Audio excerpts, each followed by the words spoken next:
అయ్యో, ఎవరో పసిబిడ్డలా ఉంది, నీళ్లలో కొట్టుకొస్తుందేంటి?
బిడ్డను ఎక్కడో చూసినట్టుంది.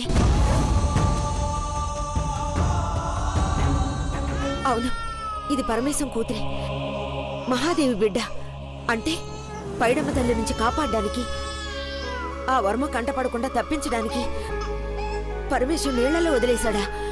నాగమ్మ, ఈ బిడ్డ నాకప్పగించావేంటమ్మా? దీన్ని వర్మ నుంచి కాపాడే శక్తి నాకెక్కడుందమ్మా? లేదు, ఈ మహాప్రవాహాన్ని కూడా ఎదుర్కొని ఈ బిడ్డను నా ఒళ్ళో చేర్చావంటే ఇది సామాన్యురాలు కాదు. నాగమ్మ తల్లి, నీ ఆజ్ఞ ఉంది కాబట్టే ఇది నా దగ్గరకు వచ్చింది. ఈ బిడ్డ నువ్వు నాకిచ్చిన ప్రసాదం అనుకుంటాను.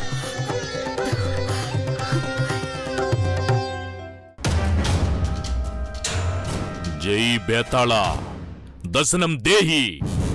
మహామాంత్రిక, ఏమి నీ కోరిక?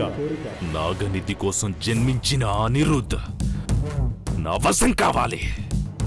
జగత్ సమ్మోహనం చేసి లోకవచనం చేసుకోగల వశీకరణ గుళికలు ఆ బిడ్డకు తినిపించు.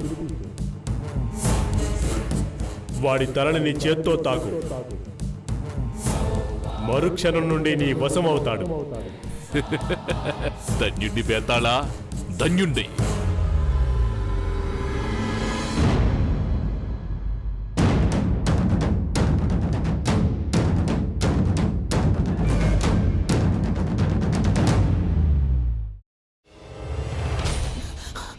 నువ్వు ఇంకేమన్నా చెప్పాలా? ఇంకేమన్నా అబద్ధం చెప్పాలనుకుంటే చెప్పేయి. నేను చూడాలనుకుంటున్నాను నన్ను మోసం చేయడానికి నువ్వు ఎంత నీచానికి దిగజారగలవు అని. ఎందుకు ఆలియా, ఎందుకు నువ్వు ఇలా చేసావు? నీకు తెలుసు కదా, నానమ్మ తర్వాత నీ ఒక్కదానిని కదా నేను పూర్తిగా నమ్మేది. ఏమన్నావు నువ్వు?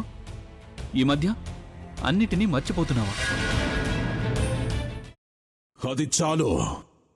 వాటిలో ఉన్న శక్తి విషయాన్ని గ్రహించి మనకు వివరిస్తాయి.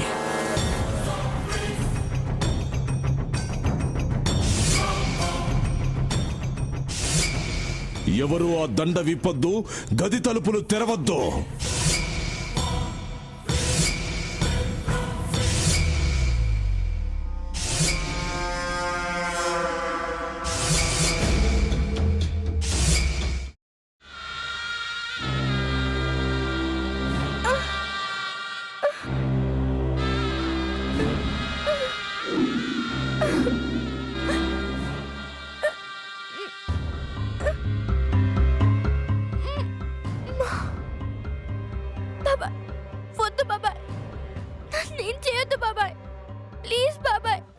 నీకు నిజం తెలిసినప్పుడే నా ఆలోచనలో నువ్వు చచ్చిపోయావు.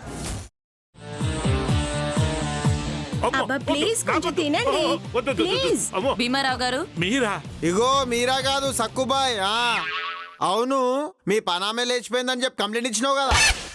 రేయ్, ఆయన కంప్లైంట్ ఇచ్చింది లేచిపోయిందని కాదు, కనిపించడం లేదు అని. అట్లానా?